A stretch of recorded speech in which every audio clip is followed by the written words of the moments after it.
Okay, 3, 2, 1. What's up, everybody? And we're back. This is the second of many parts, and we are back with the Dancing Devil Richard Lasprilla. What's up, Hi baby? everyone. Hopefully everyone is doing well. Everyone is safe and healthy during this time of pandemic. So, sakto lang talaga, magkukwentuhan po kami ngayon. And we're going down memory lane, and we're going to reminisce and talk about well, basically it's going back and learning so that future and current fighters can learn from the setbacks and the challenges of those experiences, and then it will pave the way for your future camps so that you do it better. You make better choices, you make better decisions. So we're very fortunate enough that Professor Richard is able to impart his knowledge. So he's having tea and I'm having my awon coffee. Awon coffee, matapang na kape, kaya kang ipaglaban. And he's using our chapter mug. Hello. Hi, yes, everyone. Deftak Rockwell. Shout out to the people of Deftak Rockwell. Now, Prof, it's a span of we'll cover the early fights. The very first fight up to the fight leading to the hiatus, and the very first one. Who was the very first one? Very first opponent, as far as you could recall. It was Hermes Bueza Jr. Then I remember they fought as a family. Okay. So I got the youngest fighter in their family, Hermes. And then the Kuya went up against James and Augustine. And the dad, I forgot who he fought. Pero anong team sila? Yaw yan eh. Yaw yan, alam ko. Hindi, tama, Trakma to. Trakma yung kalaban namin. Oo. So they're from Travador Ramos Consolidated Martial Arts. Yan si Trakma. Trakma is Troubadour Ramos Consolidated Martial Arts. They were a big organization back in the 90s. Last time we talked, medyo meron tayong pahapyaw na sinabi natin. Their claim to fame is, Troubadour Ramos defeated Bruce Lee in a sparring session daw. Yan yung ano nila, yan yung claim to fame ng organization nila. They're starting to revive the organization right now, but after that URCC medyo namatay sila eh. Namatay yung organization na yun kasi medyo na-expose yung fighter eh. You know, I want to give credit also to the Salo brothers, especially yung kuya, si Jonar. Sila nagpasok ng track. Sila nagpala, Taga Bulacan sila, yung parang headquarters nila is from Bulacan. So, if not because of them, walang sumaling Trakma eh. Walang sumaling Trakma. And ano yun, that was the card na maraming Trakma sumali. Parang parang 19 out of 19 yung 19 fight card. Kalahati Trakma eh, di ba? Tapang nilang lahat eh. Pero I mean, props to them, balls of steel, as in gamers sila. Yung kalaban ni Darwin Buenaobra, nakita mo yung weight disparity or at least the height disparity. Maangas yung kalaban niya pero he won via armbar.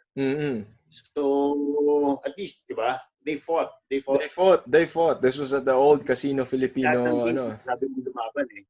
Yep. Diba? So it was Buenaobra. Tama ba? Darwin Buenaobra one track magay na.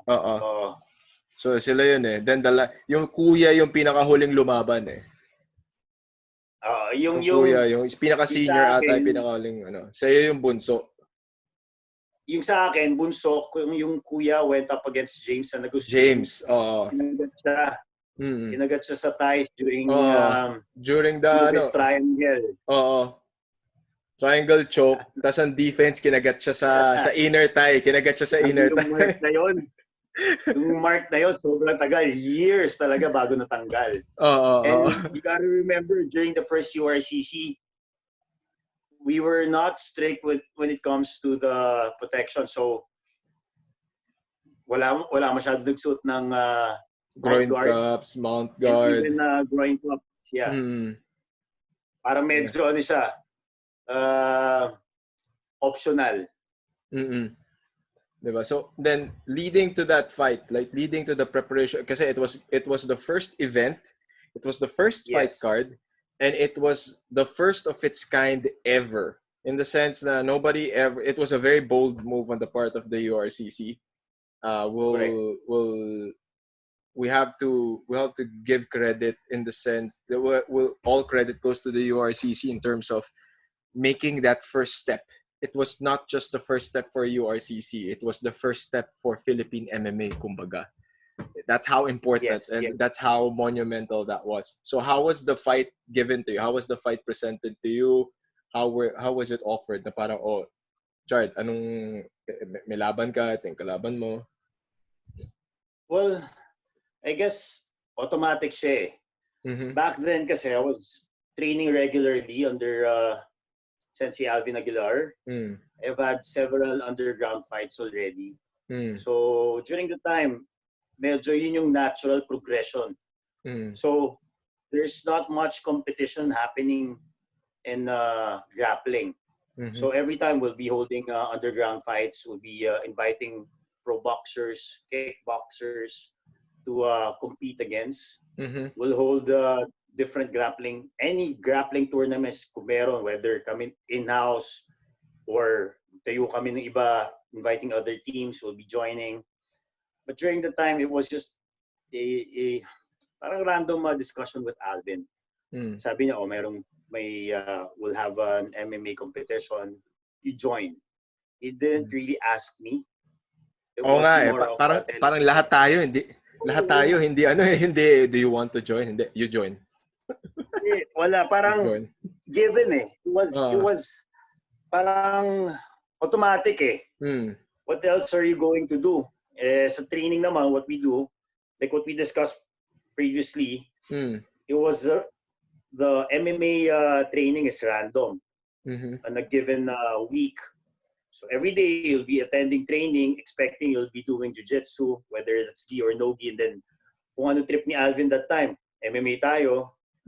So unannounced. Kasi pag in-announce, some people will not attend. Yeah, so hindi sila, kunyari, sabihin ko bukas, MMA. Ay, ayoko ng MMA. Sakit. So they will not be attending. So it was just natural.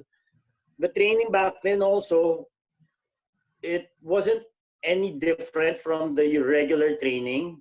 Kasi, yes, we were focused with grappling, but during that time, it was the formative years of DefTac. And we have several coaches already. We're training with WAP already. We have boxers from Ilorde. That's why we always get pro boxers for underground fights. Okay. So si Sir William. Yep. Direct student yun ni Flash Ilorde. And then from Coach William, si Gary Garay din. Si Gary Garay. So we've been si Gary Garay. Classic. Din, Gary fought. So sobrang classic yung sinut niya, Sando. Yung puting Sando. Yung puting Sando. Yes. 'Di ba? Pang school eh. And then it wasn't really different. Siguro meron na kami mga extra sessions sa house ni Alvin every weekend. Because back then naman, halos lahat kami training daily from Mondays to Friday. And then may extra session lang na we'll go to Alvin's house. At that time, it was just really for fun, I think, that we would like to join. Yes, we were there to win. But the training is just really ordinary, meaning everyday mo nang ginagawa. With the exception nga na there will be more MMA training, meaning there will be bloqueo drills. Someone will be going in, takedowns, no punches, and then the other one will just be defending the takedowns with strikes. So you have those. And then back then also, we didn't train twice a day. It was just usually after school. So parang normal lang eh. And then at that time also, we knew that it will be style versus style. We're really, what do you call it? We're really positive and we truly believe in jiu-jitsu already. Okay. So, alam namin na pag pumasok kami, kahit jiu-jitsu lang yung gagawin namin, we'll win. Okay? With a few punches. Because the first time I really threw a strike was against Charlie Angel on my 4th fight. But that doesn't mean I wasn't training striking then also. So yun yung first namin with the URCC 1. And then? So the fight went, I guess, 2 to 3 minutes. I went in, did the usual Royce Gracie style, check the distance, meron kang leg check. I shot in with my really shitty takedown, with my really shitty double leg na pagka-shoot ko, alam ko, I'll just pull guard. So when I shot in, I pull guard. And then from there, I Classic, knew. Oh, old school. Talaga old school. Kasi back then,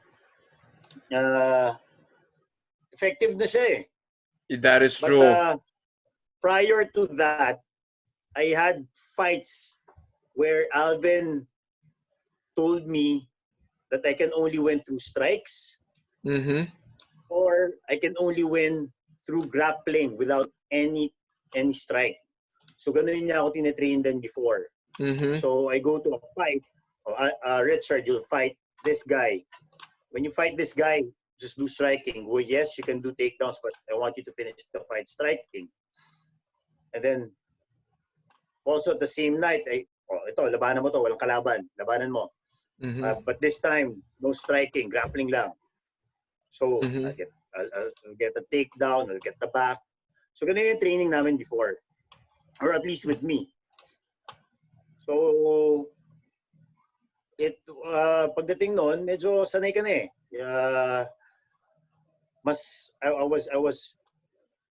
I handled the people around me, the spectators well, because I was fighting previously already with a lot of spectators. And then it was just yun.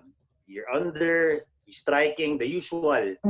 You'll block the punches, you'll block whatever strikes he'll throw at you. I slapped on the triangle.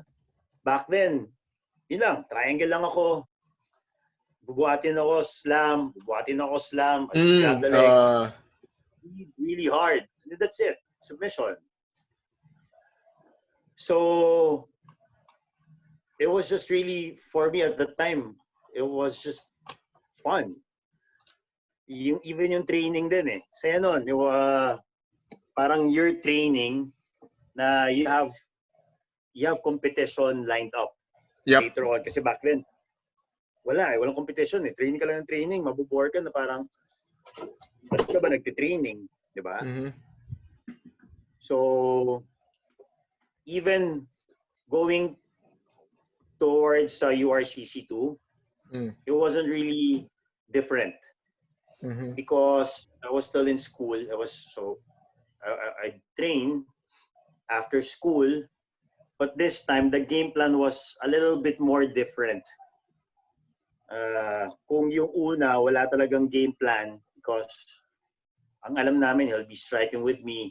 We knew back then, we didn't have that much grappling. My second fight was Ronald Gavileño. Oh, si Coach Ronald. Diba? Si Coach Ronald. He's a black belt in judo, taekwondo. So, ang background niya talaga is grappling. So, we had to focus more on the grappling part. Uh, we trained more on the ground. I was really nervous going up against him because I was young, and then now I'm going up against a grappler. That's Yep. really the first And time he was he that was I'll be uh he was one fighting. of the more veteran fighters back then. Yeah, He oo. was one Kasi of the yung more veteran.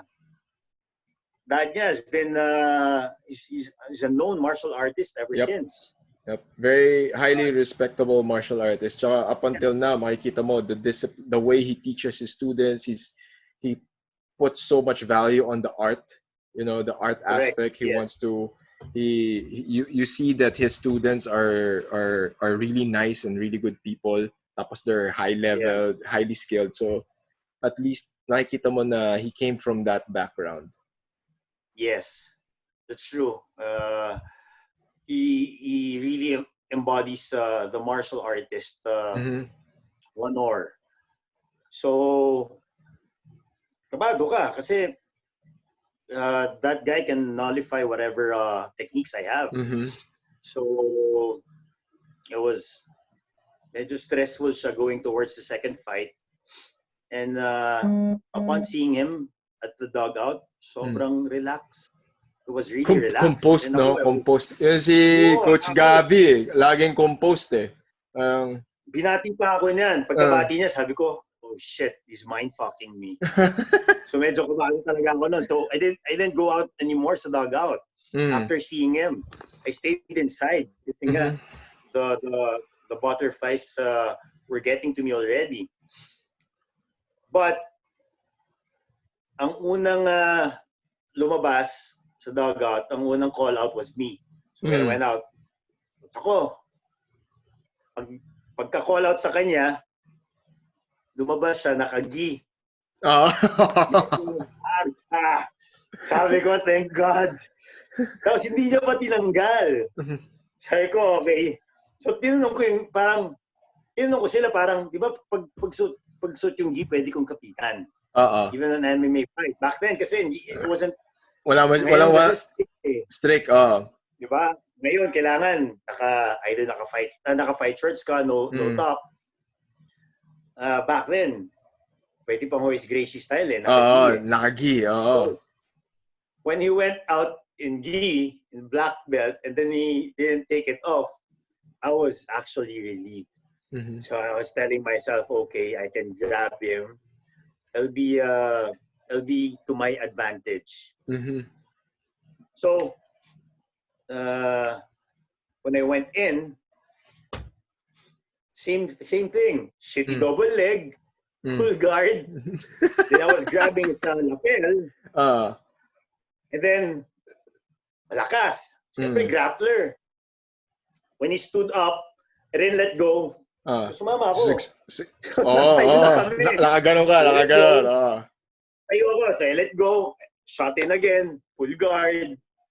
Then from there, when he punched me, I just deflected it, got his back. Eh, dahil nakagi siya, it was easy for me to grip it. Yeah, I got his back and got a choke. Mm-hmm. And then, actually, na-penalize ako doon sa second URCC fight na yun kasi he was stopping already. I did not let go. Okay. So, I got penalized. But it was because it was such a relief for me na I was able to finish that fight. So, at that time, medyo, I was really nervous going into that fight. Mm-hmm. I can really say that was my first fight na sobrang kabado ako. Mm-hmm. Now, let's before we go to the next one, let's go back to the very first URCC, the very first fight. What was the oh shit moment? Na parang oh shit, this is real.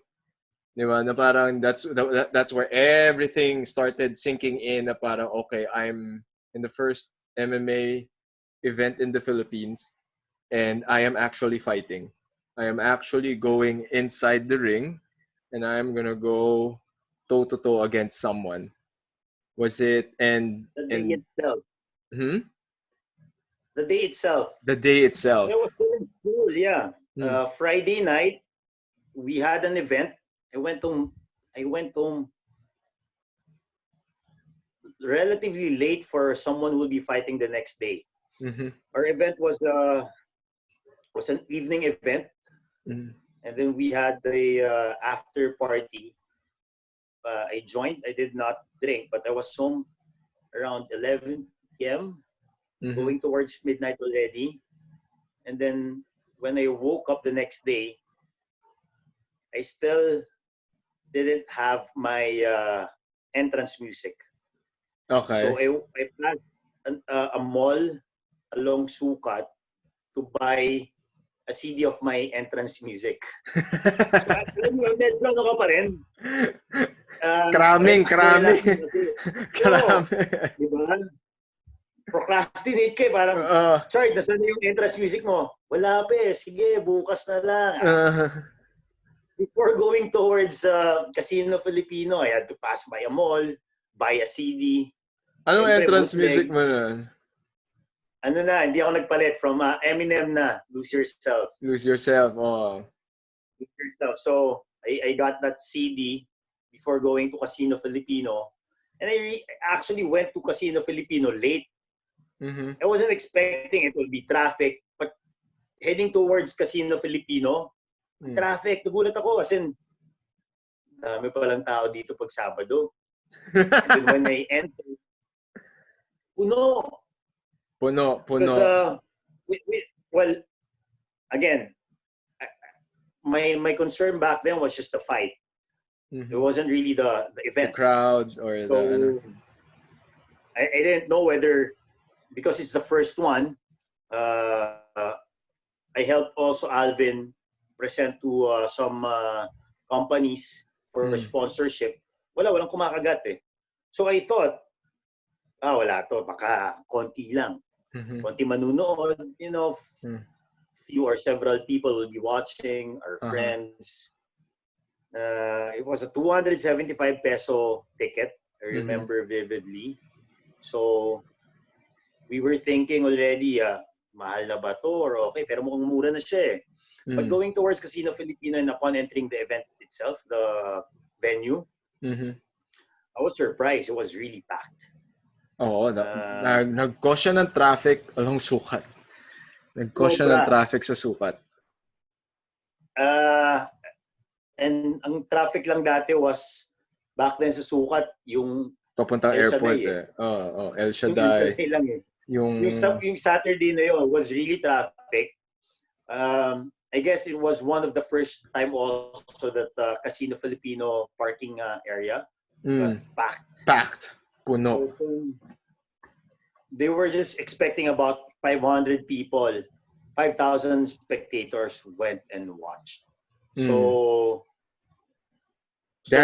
ano siya eh, pila hanggang labas eh. Yes, correct, true. And then when I went in, it was nothing. It was I actually I haven't met my my opponent. I just knew he's from Trakma. So dug out. Sobrang nonchalant pa ako noon. Lalabas ako. Nanonood pa ako ng fights noon. I was watching the fights. Was going around the venue. The venue, the balcony. I was checking out my friends. Sino yung nanood? Saan ba yung college friends ko? Saan ba yung high school friends ko? Di ba? I wasn't really warming up. Sobrang sarap. Lumabas ako, wala akong warm up. Okay. Parang yung warm up ko nandun na, paglaban ko na mismo. So, it was, but when they called out my name, that's when I know it's real. But I knew already it's real. Then we had the Gracie train. You have the Lepitens, you have Fritz, you have Pichon behind me walking in. And when I took off my my sweater, my gi pants, medyo nag-sink in siya na, shit, ang daming nanonood. So, parang 5,000 pala to.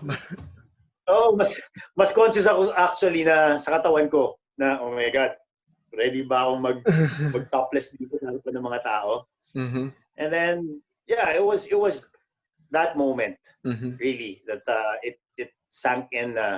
This is real. This is as real as it gets. Mm-hmm. And the first strike was he did the front kick. Mm-hmm. So medyo front kick. Ganun pa ako na. Okay, wala yan. It was fun. Kasi it was raw. It was real. The venue itself is an unfinished amphitheater. So it's gray all around. As in, walang pintura. Diba? Parang may mga parts pa na pwede kang matusok tapos magkaka-tetano ka. Parang it was a new venue pero unfinished. So it looks old already. Mukha kang gladiator eh. Kumbaga Roman Colosseum nga yun eh, 'di ba? Para amphitheater pababa, yung gitna nandun yung ring, tapos may spotlight lang, 'di ba? Tapos may nagsisigawan yung mga tao, ganun siya ka-wild. 'Di ba? Tapos may mga tao pa sa labas. Tapos may tao pa sa labas na gustong manood. It's a far cry from the other underground fights I've seen or fought in. Kasi I saw yung before, pumunta pa kami and watch sila Pichon doing sa Dumlao Gym in Mandaluyong. Sa Shaw Boulevard. Aircon. Yung mga underground fights before, small house lang. You go to gyms. Dati meron pa sa yung pasok ang labanan sa gym ng North Green Hills. Basketball court. We have those. It was really a far cry from what we've used to seeing. Even the kickboxing fights back then. Mga probinsya, barrio. But this time, in the city, in a closed venue, in a good venue, with aircon, with production value. Yep, with production value. And again, URCC was really production value is really high. That every event they have this artist who will be singing our national anthem. Yep. Diba? So I forgot kung sino yung una. Basta sa iba ang daming si Francis M. Si Francis M. Kinanta rin yung noon. Yung iba't ibang band, si Urban Dub gumawa rin noon, si Roy. Diba? Sino pa ba? Si Basti. I think there was a time Basti. Roy of POT. Yep, Roy of POT. Diba? It was OPM artist doing the national anthem that was uniquely URCC. And then so that was at least it paved the way for the other events, not just the next URCCs but the rest of the MMA promotions that followed, and it gave confidence for organizers now to actually do MMA events, diba? So number 1 was Bueno Obra, number 2 was Gavileño, number 3 was number 3. And then yung first one is Bueza. Bueza pala, sorry. Bueza. So Bueza, Gavileño, and then third one. And then third one was Rolly Chulang. He's from Baguio. Wushu stylist fighter. He's a silver medalist in SEA Games. So ito na yung mga high-level strikers na to eh. Yung mga, I'm not sure kung predecessor si Chulang ng mga Team Laki, but I know he trained with Mark Sangyao. So going to the third fight, it was more professionalized ang training namin. Why? It was because Kazeka Muniz was here to train with us, mainly because of or due to Fritz Rodriguez fighting Hank Lazaro. Mm-hmm. Oh, So, that was another monumental fight, yung kay yep, Lazaro na laban. The first one of the submission sport versus DefTac fight.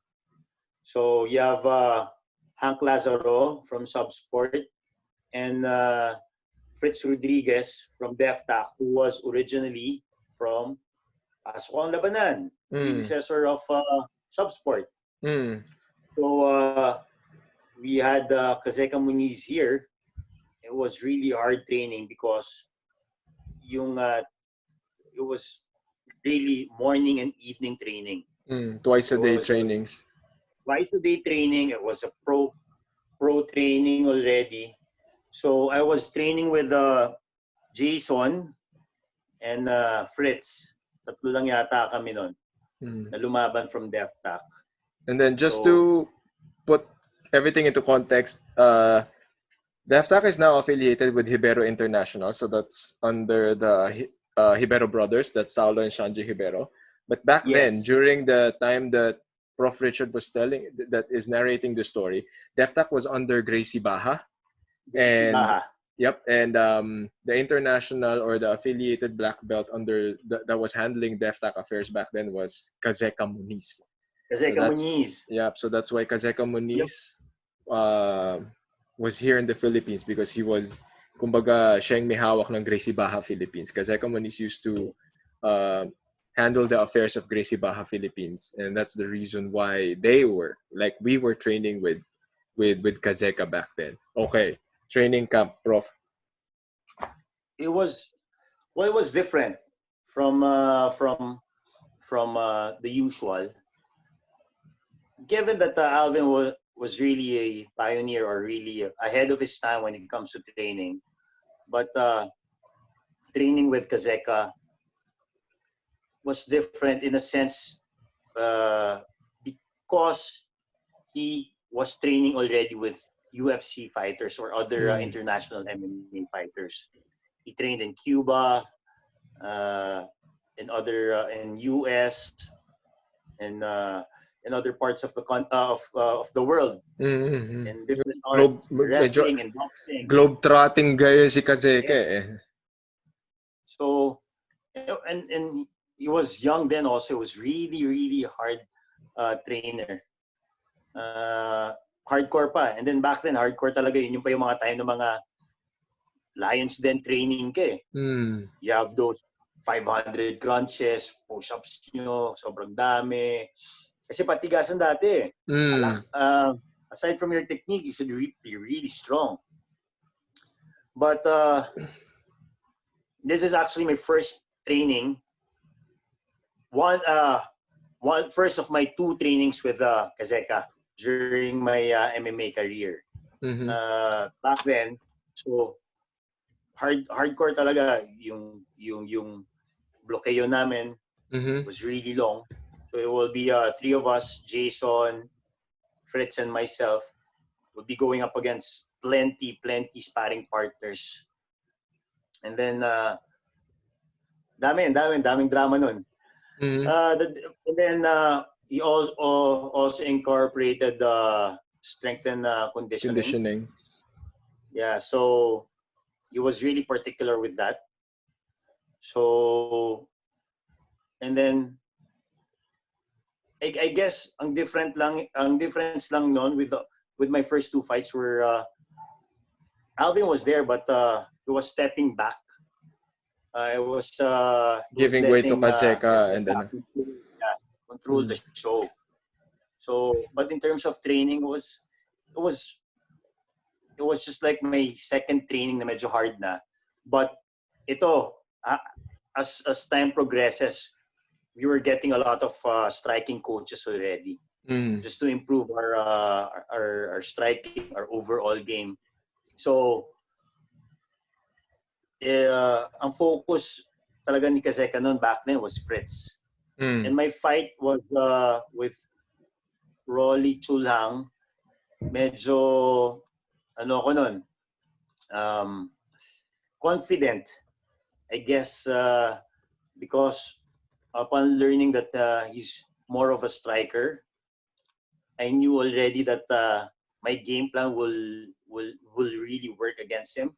Meaning, okay, he will not be able to handle my grappling. So during that fight, it was a 3-4 minute fight. He threw a side kick that was really strong, as in pumasok sa tiyan ko. So I knew then already that I had to close the distance. I had to get that connection. And then usual, I get that connection. I just full guard. Full guard. Sobrang I really sucked at wrestling back then. So yeah. Tsaka classic jiu-jitsu move. Oh. Why strike? Why mess up my face? Why mess up my body if I can do grappling and just take him down or full guard? Totoo. Get hurt, diba? Hindi rin naman ako lay and pray fighter, or I don't pull guard na then just grab. I really go in to finish. Okay?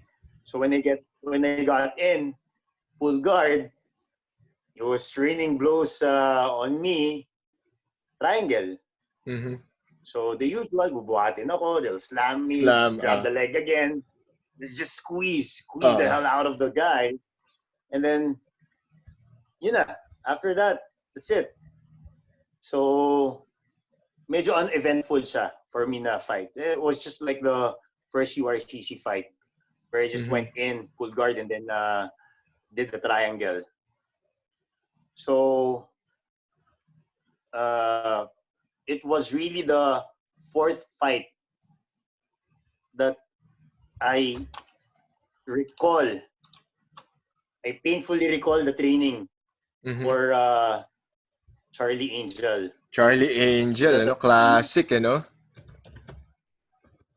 Just for people to know who Charlie Angel is. On his first fight in URCC 2, he knocked out a guy that they had to bring out in a stretcher. Lakas sumutok si Charlie. Niya, hindi bumangon. Hindi na nakabangon from the knockout.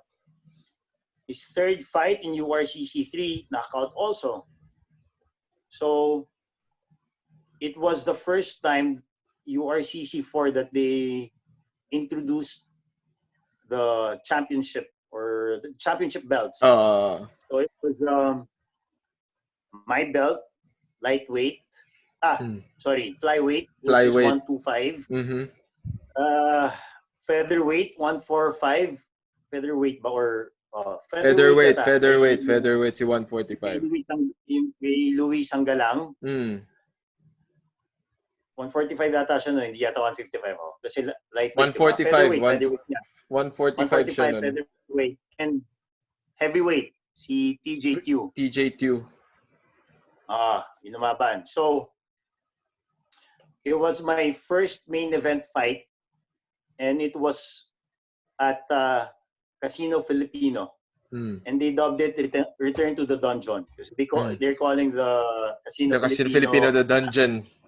No, kasi nga, itsura eh. Kasi raw dungeon, and real. Dungeon na dungeon. Yes. So, the training going in towards that fight was really hard. Was because I trained with MAP, Muay Thai Association of the Philippines. So, I was yung then president of MAP, and I got to train with crew Billy Alumno as well. 200 kicks in a day, one leg. So I was doing 400 kicks in a day, and I hated it. Actually, I really hate it. As in 200 one leg, 200 another leg. The boxing, I was crying. It was also this time. It was during this time that I was really going hard against pro boxers. 12 rounds. ayoko talaga. I hated it. I was begging Alvin na pwede bang wrestling na lang kami? Grappling na lang. Going up against pro boxers, it was really no joke. Kahit hindi champion yon. Basta 12 rounders na yun 12 rounds. Oo. Iyak. 12 rounder na. Sakit. People, siguro, it's hard to imagine but going up against a 12 rounder, the pain is something, is different. An accumulative pain siya. Cumulative pain. They're digging into your ribs, punching your chin, trying to take your head off. So, may time talaga dati na ayoko pumunta ng gym pag Boxing Day. Yung Muay Thai, okay lang kasi yung mga coach doon, mababait pa meaning pinapahirapan ako sa drills. But sa sparring, they knew they'll kill me. Okay? Kasi syempre ibang level sila. So when I fought when I was going up against boxers, kasi yung mga boxers, ginugulpi talaga ako. Masakit. Minsan ayoko nang umalis sa corner.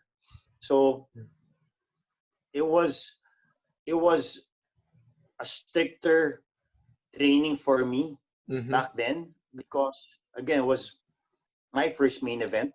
So Alvin was really focusing on me already.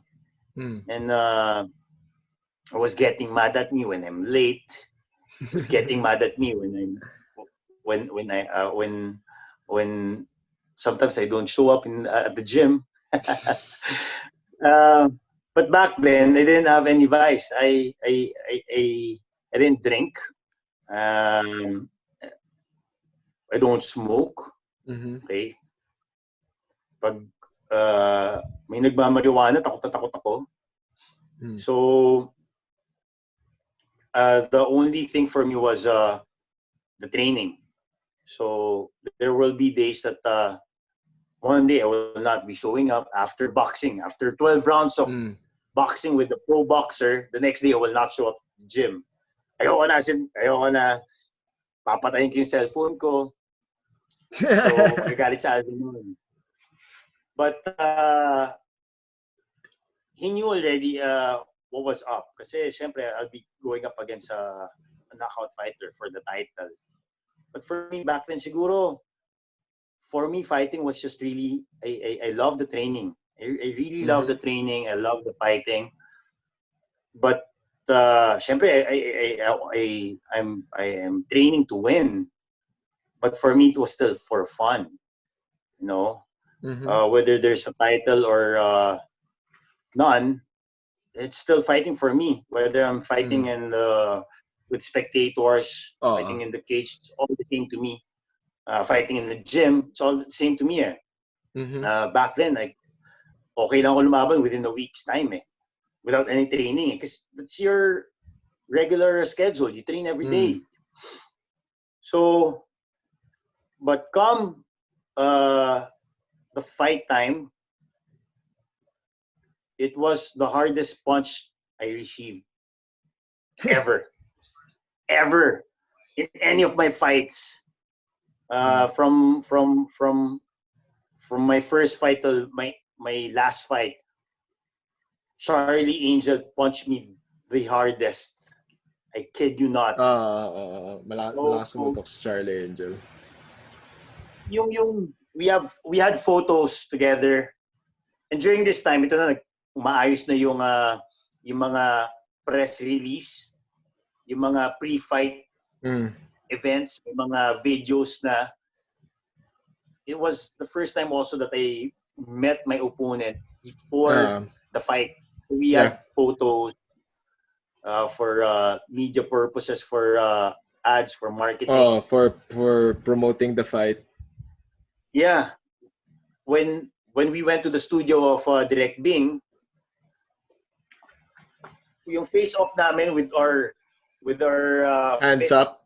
No, ganun ka. Kita ko yung when I saw his fist, it's like double the size of my fist. Shit. I will not strike with this guy. I'll be stupid enough to strike with this guy.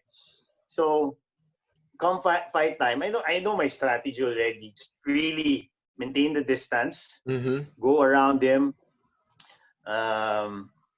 It was during this time also that I learned more about ring generalship or spatial awareness. Kasi nga, if I don't wanna go in or medyo hindi ko tansyado yung distance. I'm not sure of the distance. I'm not sure with going in. Kumbaga, you're within range.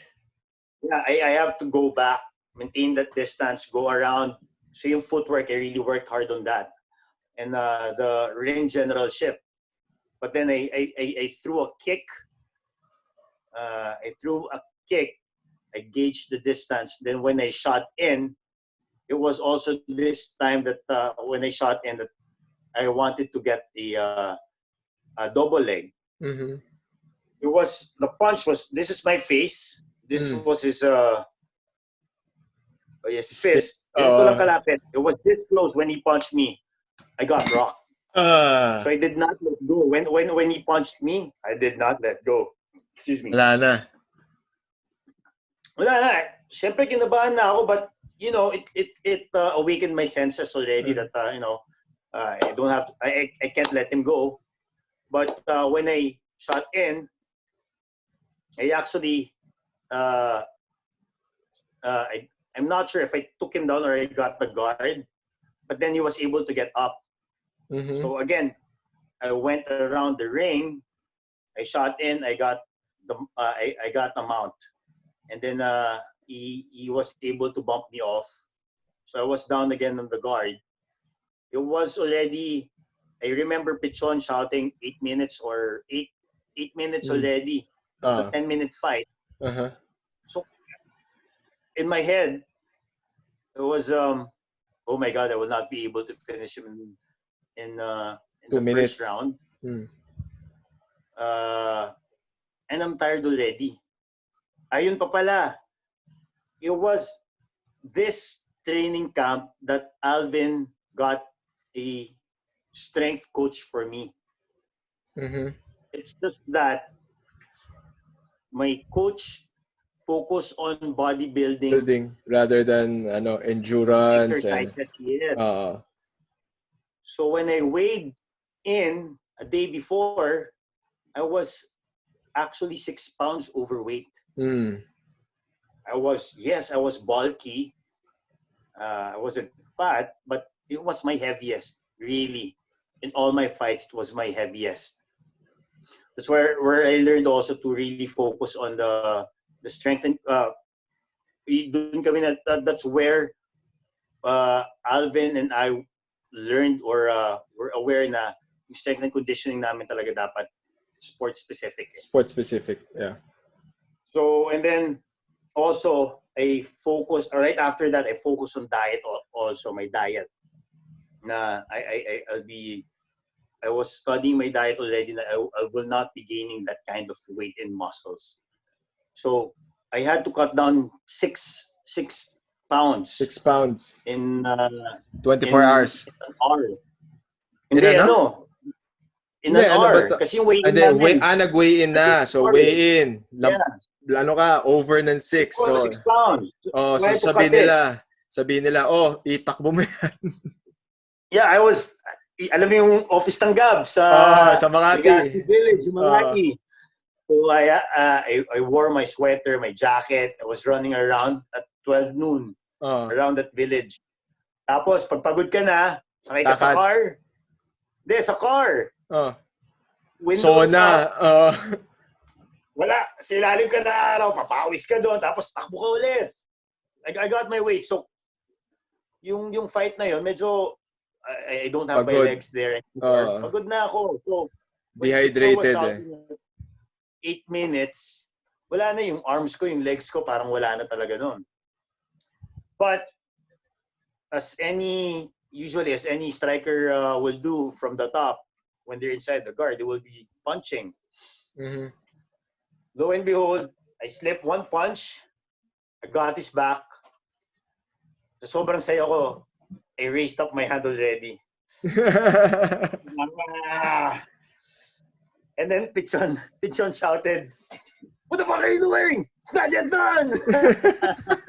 Pichon with this high-pitched voice. What are you doing? It's not yet done. The fight's not finished. But I knew already.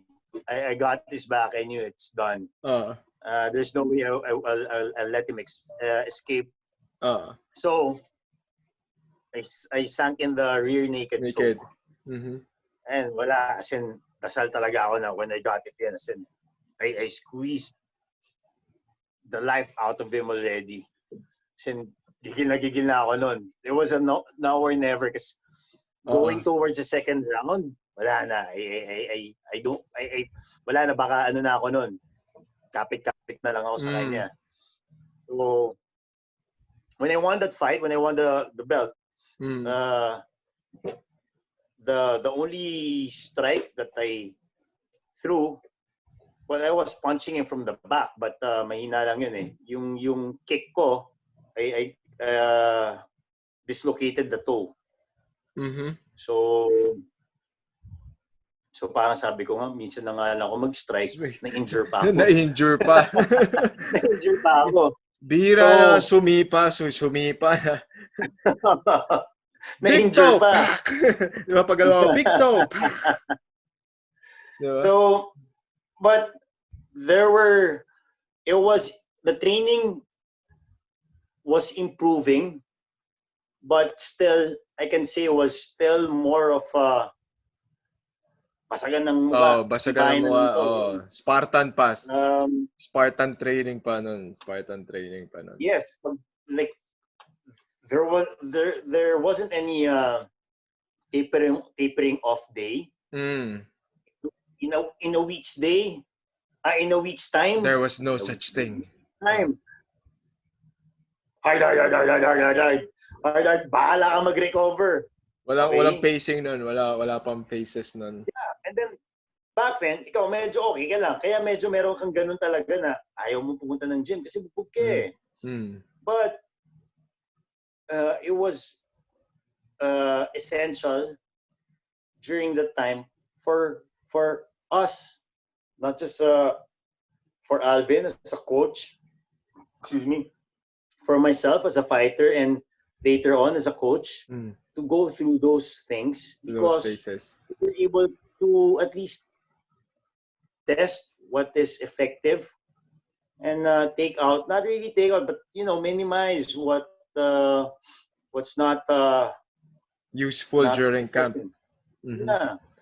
So, and during that time, also after that time, medyo naging sporadic yung fighting ko, even though I really want to fight regularly. It was because I guess it was twice or thrice a year lang ang URCC, and they couldn't fit me in regularly. So I guess they needed to sparingly use me back then.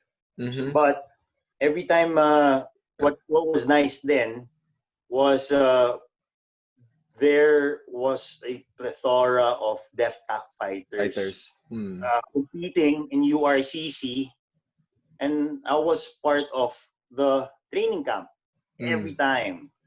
So after the Charlie Angel fight, where I won the belt, I took a year off before my next fight, which is against Erwin Tagle.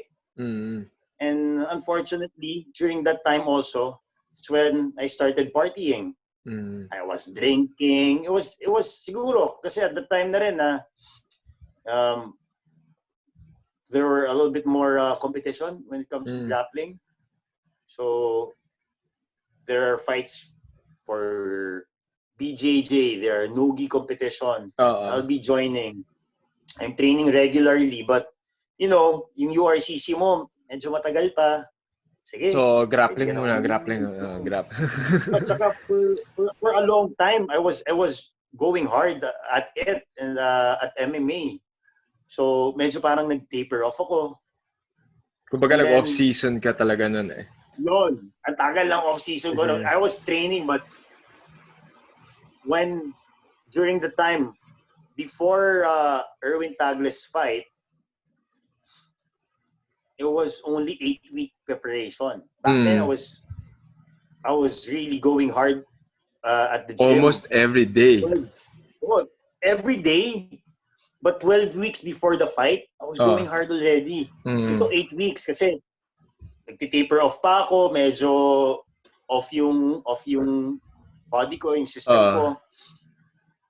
I was going home late, drinking, partying, and it was a good training. Alvin really focused at me because we knew what at stake. What was at stake during that time? Oh, it was your belt. It was my title. It was my belt against like probably one one of the bigger yung rivalry ni Subsports tsaka ni DefTac before. Yes. Kumbaga, standard bearer for DefTac was you, standard bearer for Subsports was Erwin Tagle. So kumbaga, a lot of pride and bragging rights was at stake. Correct. And I remember when Alvin told me that fight, I actually didn't want that fight because I've been hearing the name of Erwin Tagle since I was in high school. So parang it's a big deal. So medyo takot ako, kabado ako. He fought already. I think he fought in URCC 5.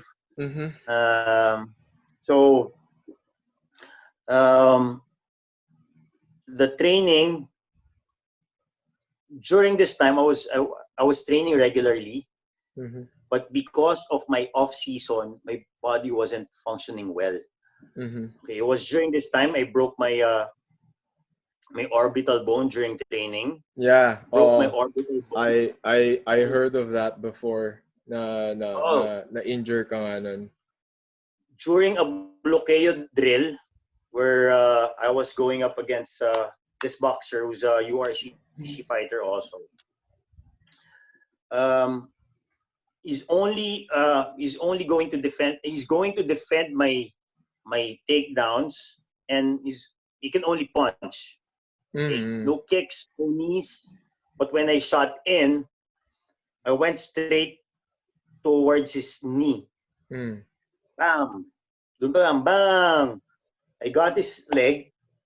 I stopped.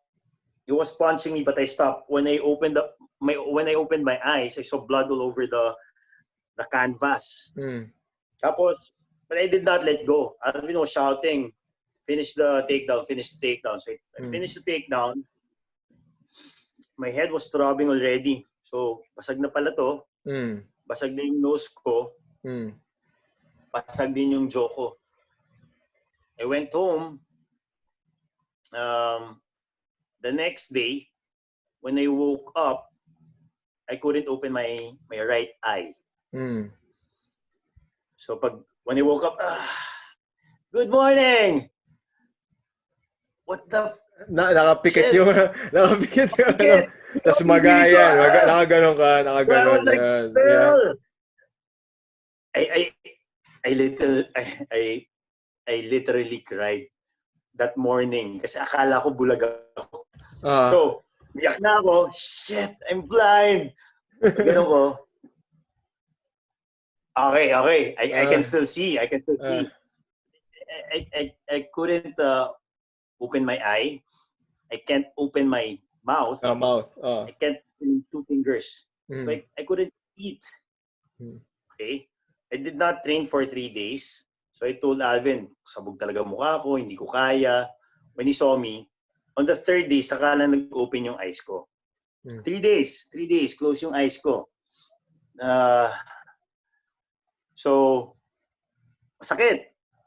It was really painful, but I still went on with the training.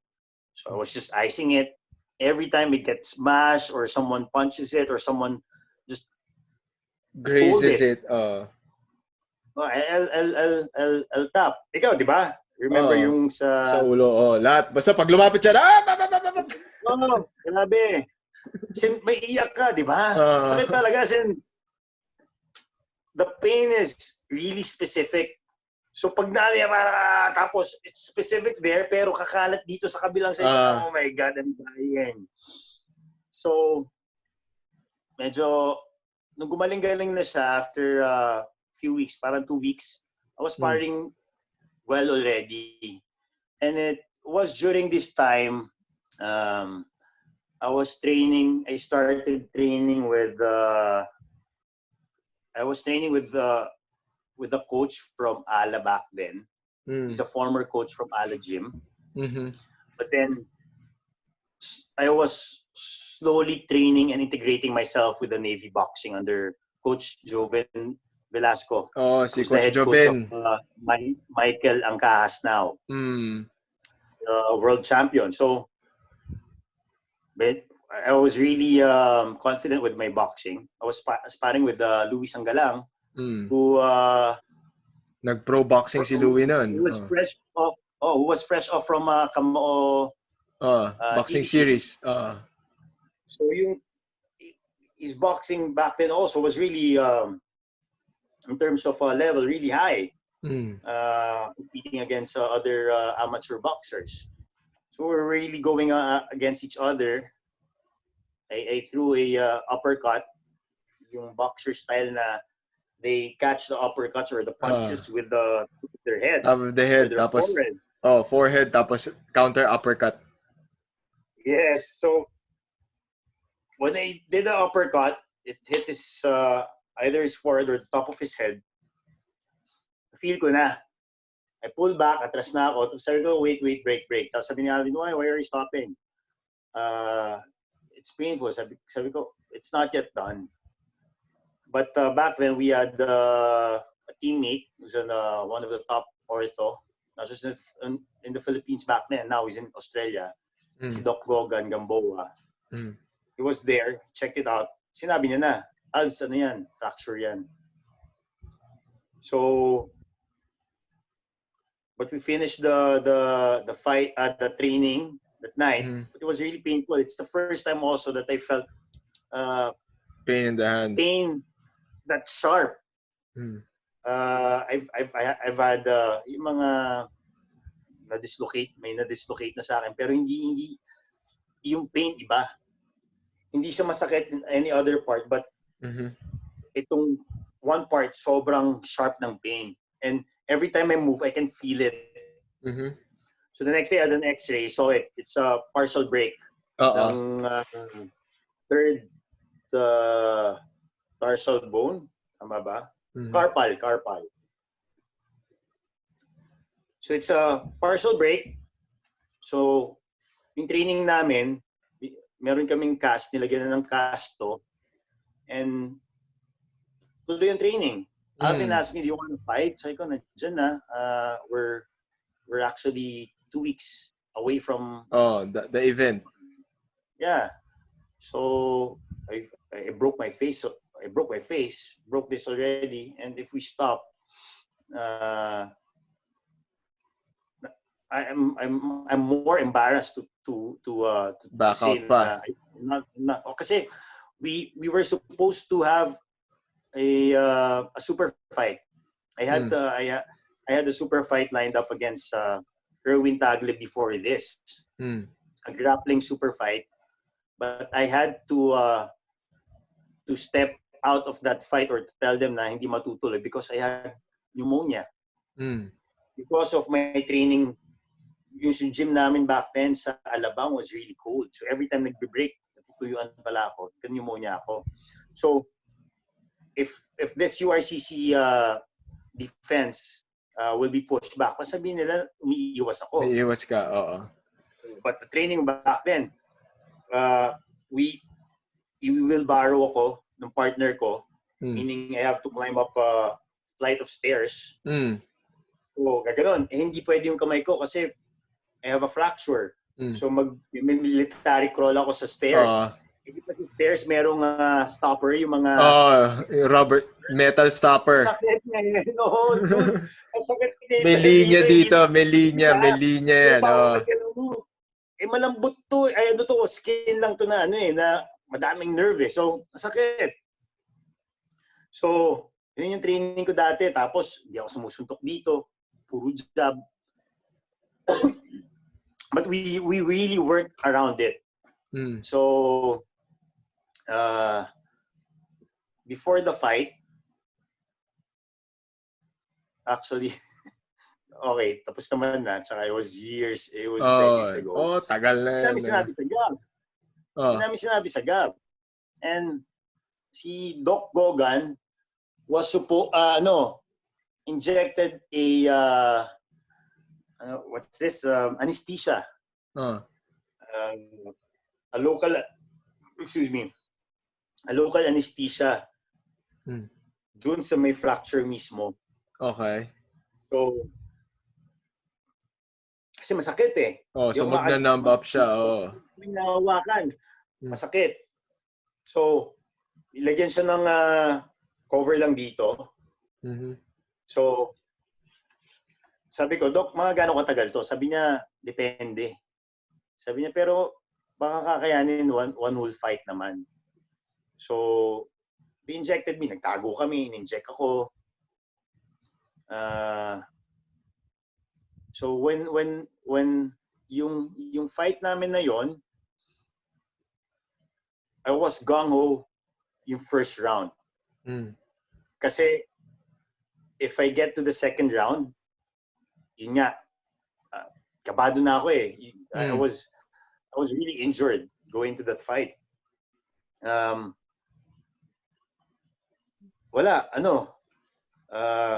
Erwin was taking me down. The usual game plan ko, iwas from the guard. It wasn't a pretty fight. I can honestly say it can either go his way or mine. A lot were saying na dahil walang judges, pero pag may judges sa kanya yon, it might. I can honestly say yes. It could have gone his way, really. Kasi at that time, and I after that fight, yes, I retained the belt, but I didn't like the way I fought that time. I cried inside the ring.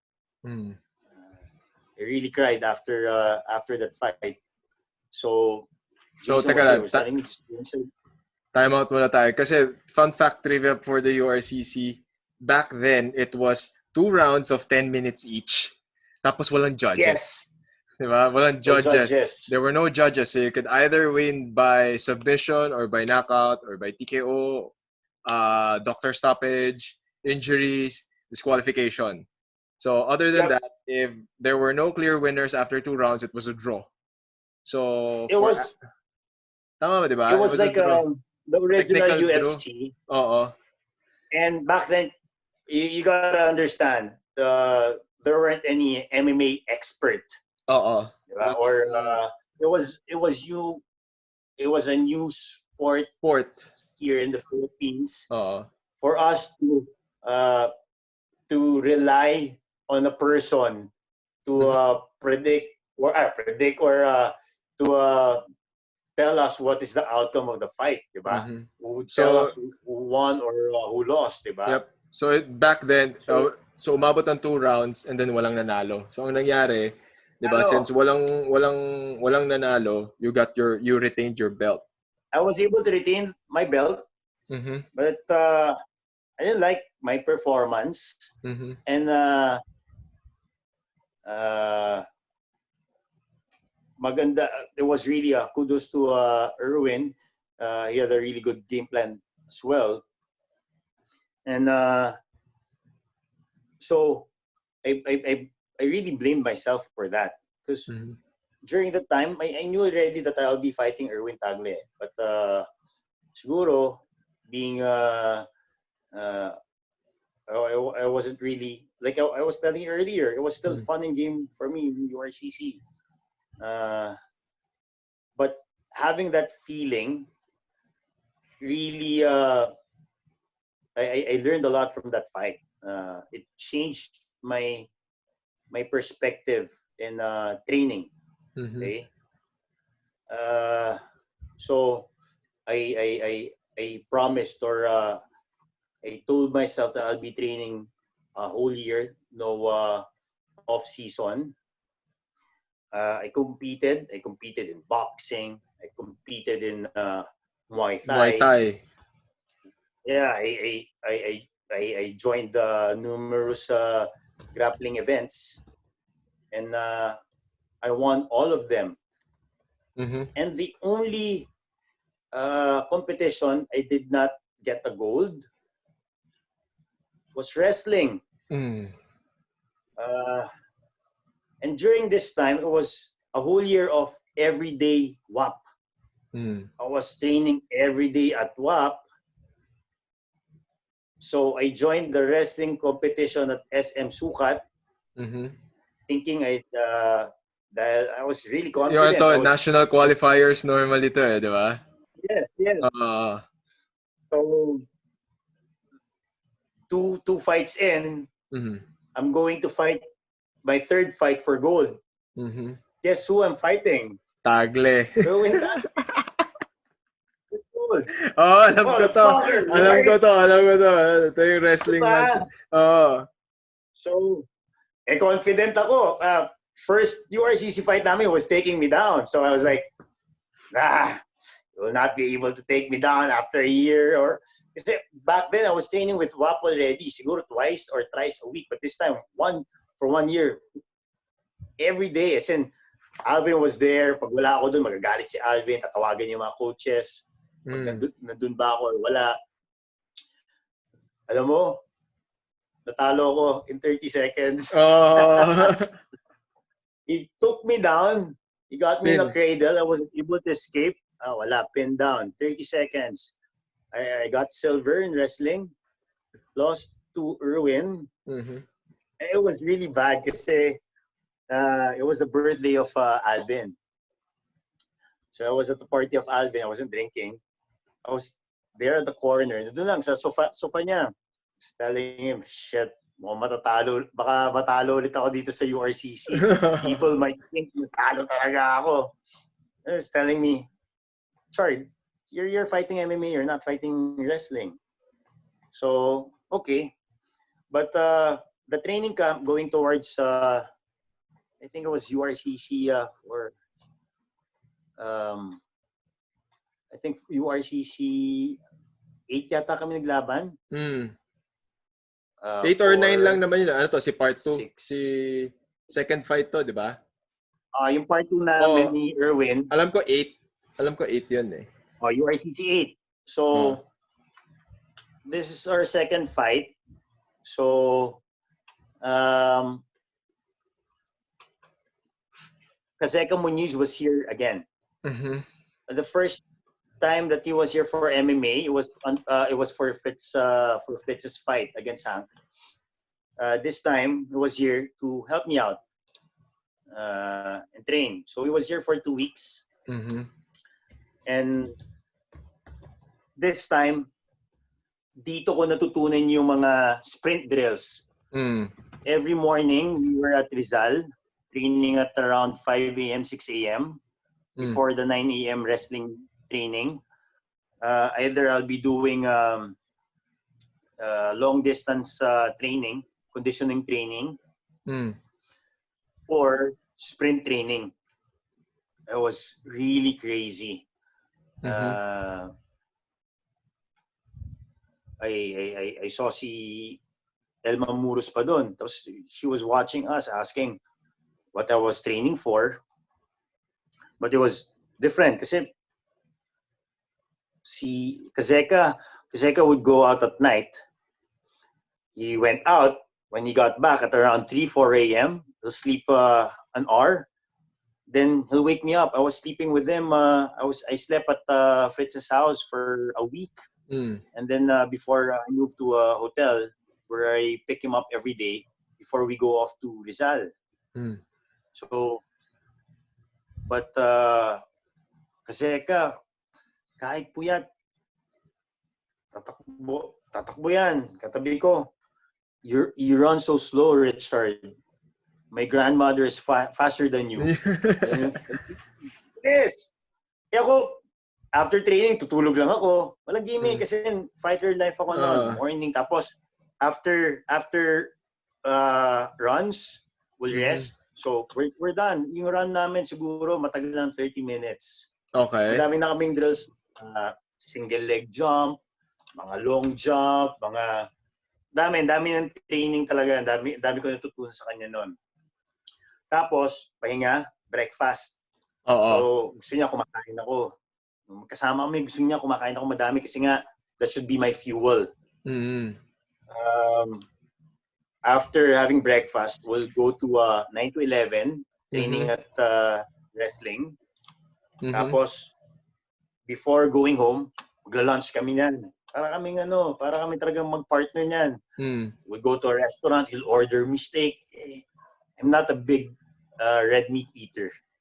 So order yan. Then he'll tell the waiter, can you please feed my chihuahua? Little fighting chihuahua. I got to make him big. He's really small. Look at him. He looks like a matchstick. Pilolito. Pilolito. Laki daw ng ulo ko. Ng katawan ko. Hey, Pilolito. Grabe. So, every day yun. Tapos, boxing din. But it was during this time that I really embraced the fighter lifestyle. Okay? Back then, yes, you were training, but back then kasi style versus style eh. Now this time it's more of an MMA competition already. It's a fight. And Erwin really brought out the best in me. Especially that first fight where it was just, for me, it was just really okay. Sige. Title for me was really nothing. It was honestly, I can say at the time, I have the belt. People will say, you're the champion. But back then, for me, fighting was just for fun. It was really natural to me because I like the training and I like the competition. But yun nga, it wasn't really the thing that pushed me to fighting. I didn't even back then we didn't even know about, we know about UFC, but we didn't know na magkakaroon ng MMA event dito until URCC. Now this time, I have that. You have a good rivalry, a good storyline. Siguro I was I was immature. I wasn't really ready for that kind of attention. Magnitude. Oo. Kasi for me, kahit walang manood, lalaban ka nga eh. And then, yun nga, it was good training. I had diet. I surrounded myself with people who were really helping me improve. You have Marcus Valda, every time sa wrestling, aside from Kazeka Muniz and Alvin Aguilar, Marcus Valda. Napagalitan ako pag sa wrestling. I had to climb that rope, going all the way to the roof. If they rest, he'll kick my ass. He'll shout at me. Boxing coaches ko noon, kailangan once a week. 12 rounds ako. Ay, nakapagod. Just really thinking about it, but it was at that time I really had fun because all competitions, like I told you, I joined, I won, except for that wrestling competition against Erwin. But come URCC 8, that was Francis Magalona singing the anthem. I had one of my best matches ever. I was so confident going into that competition, into that fight. Erwin got me one flush punch during the first exchange, the first few seconds, first 10 seconds. got me, dropped me, but I was able to clinch him and take him down. And it was during this time that I can say I was doing clean takedowns already. I was sweeping him, uh, and then I was actually surprised. Kasi the first fight was taking me down, but this time I took him down, and then I was standing toe to toe against him. He jumped guard on me on the last few seconds of the first round. That's when I knew already that okay, I got this. I was really confident going to the second round. And the game plan, and I cannot stress it enough how great strategist Alvin really is. Because during this time, he he knew he will be able to take I will be able to take Irwin down, but ewan ko, in his mind, alam niya siguro na I will not be able to control Irwin on the ground. That you will be able to reverse the possession, or he's just really thinking in general. He can escape. So, escape. When I'm down on the ground, don't stand up, Richard. Don't worry about getting his back. But we have a really good technique when he stands up also. From heel hook to getting his back. But when you get him in your guard, use heel strike on his thighs. Kasi bawal na yung back then bawal yung heel strike sa kidneys. Sa thighs na lang. Ready. But the heel strike to the thighs is legal. So don't hurry yourself. If you get dismounted, strike his thighs first. So I did on the first round. So I guess it took something away from him as well. Siyempre yung movement niya. So come second round, I was able to get a takedown, and I stayed on his back for the remainder of the fight. I wasn't able to finish the fight. I have to give credit to Irwin for defending. Yes, I was punching him. It was still a draw. I was able to retain my belt. Medyo controversial yung sinasabi nila na gusto pa nila ng third round. Yes, I would have wanted it, but it wasn't really fair. To tell you honestly, kasi it wasn't, wala naman yun sa deal na pag nag-draw, my third round But I was really fresh. I was after the second round, I was walking around, I was jumping, it was one of the best camp I've ever had. So kahit draw, compared to the last fight that we had, I knew in my heart, I felt that I'm happy with my performance. Because yung first fight namin pangit hindi ko gusto yung performance ko.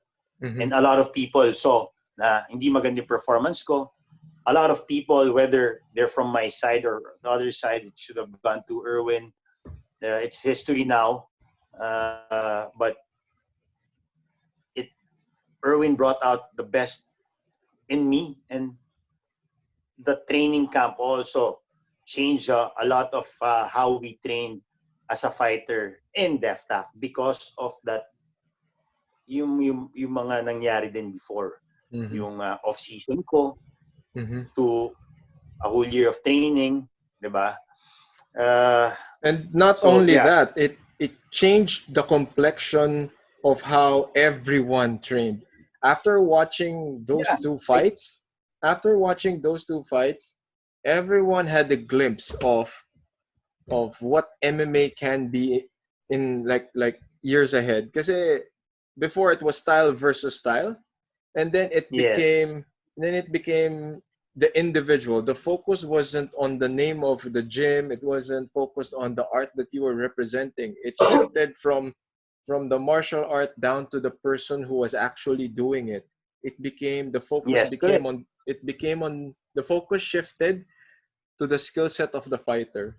So the two of you weren't just you both of you represented your teams, but it paved the way for the evolution of mixed martial arts in the country as a whole.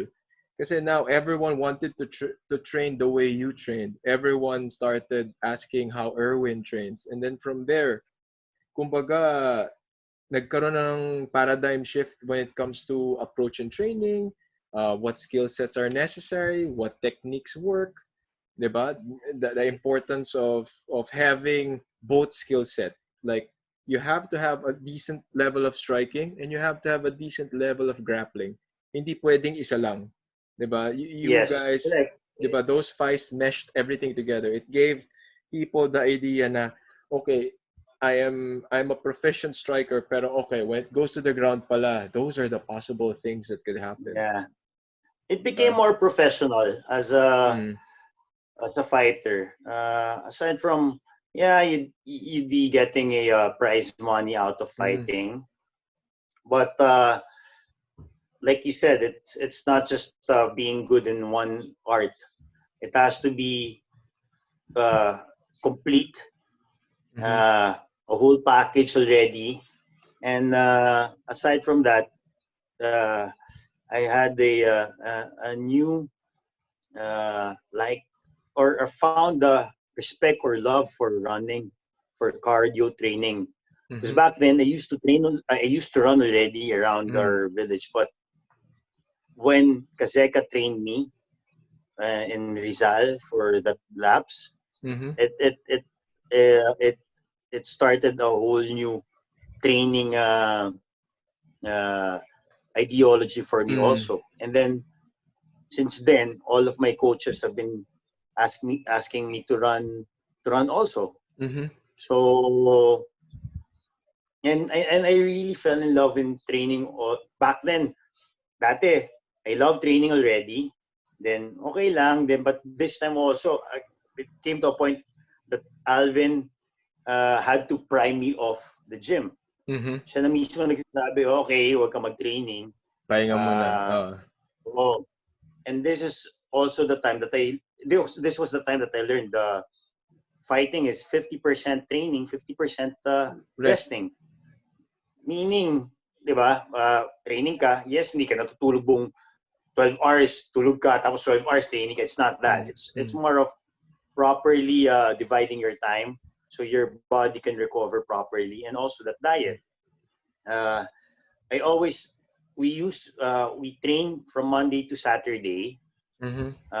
and then we have downtime already during training camps. Meaning, it wasn't hard. Mm. So it was we'll have 1 weekday hard, and then our Saturdays will be all sparring, Mm. hardcore sparring.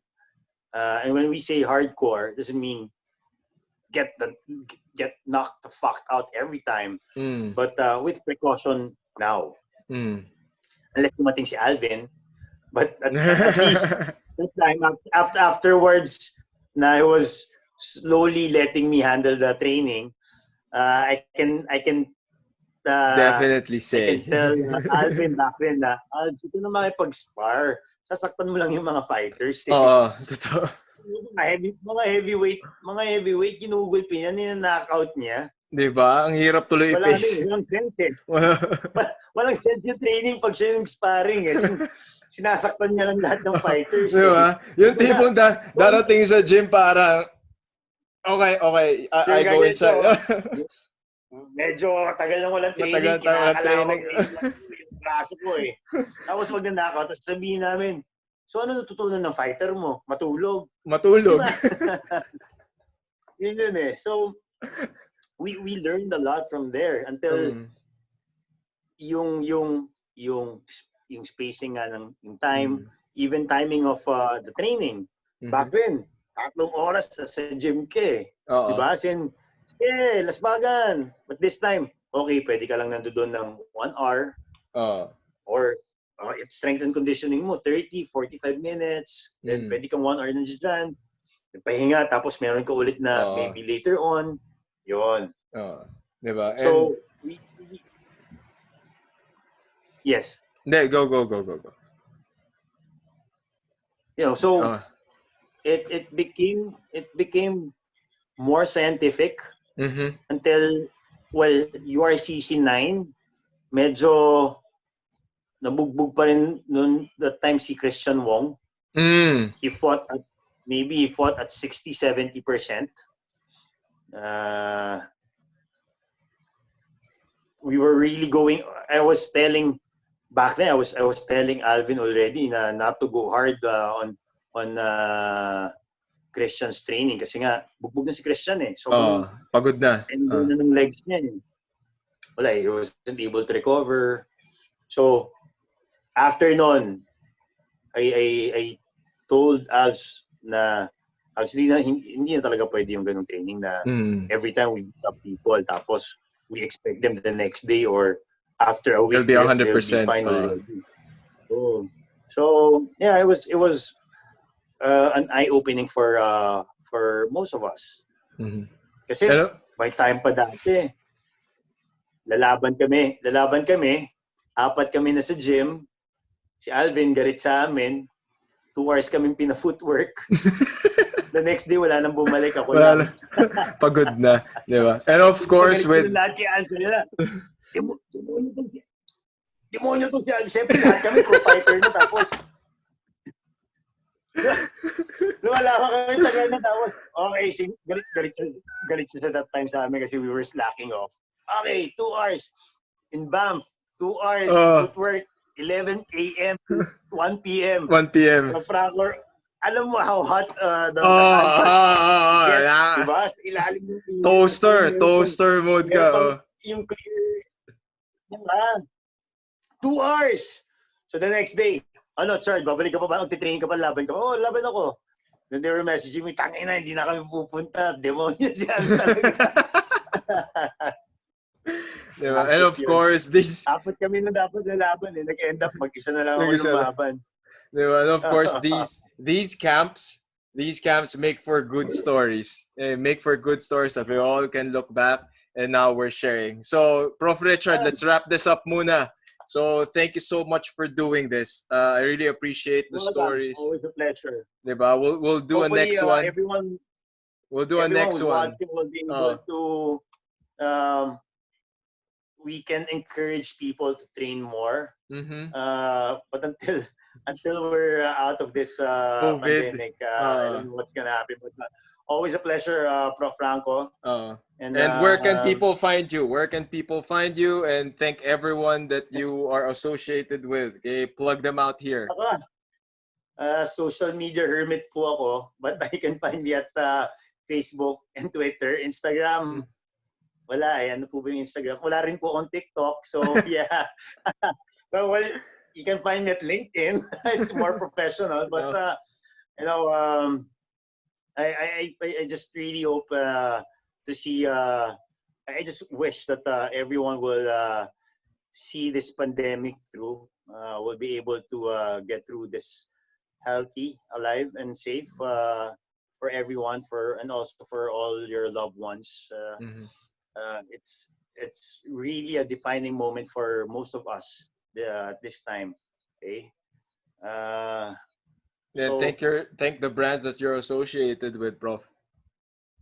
Yeah, syempre, I would really like to thank DefTac, but and also to my coaches, to other coaches, to our professors, and I would like to thank always the help of Ikro for supporting me during this time when I got back after fighting. And then, wait lang ha, papayita ko nga. Yes. So shout out to Ikro Asia, Ikro PH. They're the... So youngest. Yeah, thank you to Ikro. Yan! Ang ganda maganda yung nila. Maganda talaga sila gumawa ng sticker, no? Ang ganda ng stickers nila. Sticker, di ba? And also, I would like to say hi to my friends from Create Jiu-Jitsu. Okay. Create Jiu-Jitsu. And this year, we are We're gonna Road make it Chasers. happen. Okay, it's gonna happen this year. Yeah. Road Chasers. Okay, the premier jiu-jitsu camp in Siargao. So we will see you all in the island So for this really, year. shout out